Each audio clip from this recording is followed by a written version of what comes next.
গতকাল সান্তাহারে রেলের বগি লাইনচ্যুত হওয়ায় ব্যাপক ভোগান্তিতে পড়েন যাত্রীরা। তবে আজ সকাল থেকে রাজশাহী থেকে কিছুটা দেরিতে প্রতিটা ট্রেনই ছেড়ে গেছে। এ নিয়ে আরও জানাতে রাজশাহী রেলওয়ে স্টেশন থেকে যুক্ত হচ্ছেন সহকর্মী বুলবুল হাবিব। বুলবুল হাবিব, আপনি আমাদেরকে এই বিষয়ে বিস্তারিত জানাবেন। জানেন যে গতকাল যে ট্রেন দুর্ঘটনা ঘটে, নীলসাগর আন্তনগর নীলসাগর ট্রেনের 9টি বগি লাইনচ্যুত হয়। তারপরে কিন্তু এই অঞ্চলের যে সার্বিক যে রেল ব্যবস্থা সেটাই কিন্তু আসলে বন্ধ হয়ে পড়ে একদম। গতকাল যেমন রাত 9টার সময় রাজশাহী থেকে চিলাহাটিগামী যে ট্রেনটি ছিল বাংলাবান্ধ এক্সপ্রেস, সেই ট্রেনটি বাতিল করা হয়। এবং যেহেতু রাজশাহী থেকে 3টা রুটে আসলে ট্রেন চলাচল করে, রাজশাহী থেকে ঢাকাগামী ট্রেন আছে যেটা পাবনা হয়ে যায়, এবং আরেকটা ট্রেন যেটা হচ্ছে রাজশাহী থেকে নাটোর হয়ে সান্তাহারের উপর দিয়ে চিলাহাটিগামী একটা লাইন, এবং আরেকটা রুট আছে যেটা রাজশাহী থেকে ঈশ্বরদী হয়ে আপনার খুলনাগামী যে ট্রেনের রুট রয়েছে। অর্থাৎ এই 3টা রুটের মধ্যে শুধুমাত্র রাজশাহী থেকে যে সান্তাহারের উপর দিয়ে যে চিলাহাটিগামী যে ট্রেনগুলো, সেই ট্রেনগুলোর ক্ষেত্রেই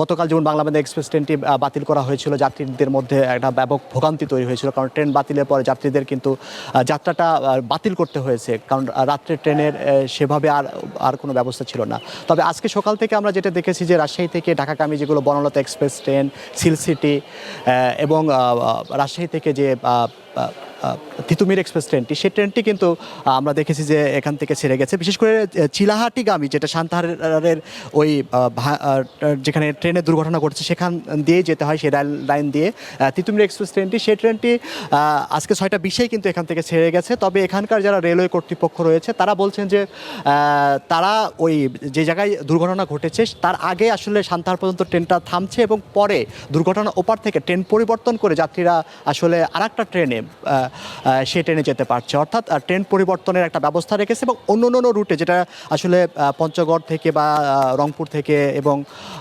চিলাহাটি থেকে যে ট্রেনগুলো ঢাকার দিকে যাচ্ছে ওই লাইন দিয়ে, একই লাইন দিয়ে, সেখানেও কিন্তু একই ধরনের ট্রেন পরিবর্তনের একটা ব্যবস্থা রেলওয়ে কর্তৃপক্ষ রেখেছে, এমনটি কিন্তু তারা জানিয়েছে। অর্থাৎ যেহেতু এই ধরনের একটা দুর্ঘটনা ঘটেছিল, তবে সেই জায়গায় যেহেতু ইতিমধ্যে আমরা যেটুকু জেনেছি এখানে পশ্চিমাঞ্চল রেলের যিনি মহাব্যবস্থাপক রয়েছেন ফরিদ আহমেদ, তিনি বলেছেন যে আসলে ট্রেনের উদ্ধার কাজ ইতিমধ্যে সম্পন্ন হয়েছে। এখন রেল লাইনটা ক্লিয়ার করার যে ব্যাপারটা, সেই সময়টুকু লাগবে, তারপরে ট্রেন যাত্রা স্বাভাবিক হবে। তবে এই অঞ্চলে যে একটা আজকে থেকে যে ভোগান্তি, সে ভোগান্তি নেই, যেহেতু এখন ঢাকা থেকে আসলে রাজশাহীগামী যাত্রীরাই প্রধানত ট্রেনে আসছেন। এখান থেকে যাওয়ার সংখ্যাটা কিন্তু রাজশাহী থেকে ঢাকা বা খুলনা এই অঞ্চলে যাওয়ার মানুষ কিন্তু খুবই কম।